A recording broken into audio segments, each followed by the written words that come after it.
दरभंगा के छौड़ा छियै हम छौड़ी गेम बजे बजे म्यूजिक बाय नवनीत राजा लखनपुर महेश पटेल।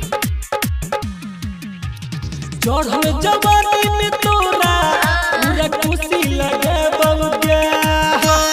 चढ़ल जवानी में तोरा पूरा खुशी लगे बउगे। दरभंगा के छौड़ा छियै हम छौड़ी गेम बजे बउगे। सुपौल के छौड़ा छियै हम छौड़ी गेम बजे बउगे। डीजे गुड्डू राज छौड़ी गेम बजे बउगे। सुपौल के छौड़ा छियै हम छौड़ी गेम बजे बजे सब छौड़ा हम मिल के छौड़ी डीजे पर नचे बउगे।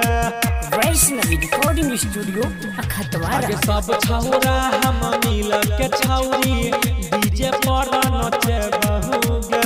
अपन तू ढोरी देखैबे पैसा खूबे लुटैबोगे। बाजा में तोरा छौड़ी सब छौड़ा धरतौगे। बाजा में तोरा छौड़ी सब छौड़ा धरतौगे। खेरियाही के छौड़ा छियै हम छौड़ी के हम बजे बउगे। सहरसा के छौड़ा छियै हम छौड़ी के हम बजे बउगे। छौड़ी के हम बजे बउगे। सुपौल के छौड़ा छियै हम छौड़ी गेम बजे बजे वैष्णवी रिकॉर्डिंग स्टूडियो अखतवारा। आगे डीजे वाला से मजा तू ले लही भेलो नहीं तोरा शरम गे। कुछ भी बोलते हो। आगे सुन डीजे वाला से मजा तू ले लही भेलो नहीं तोरा शरम गे।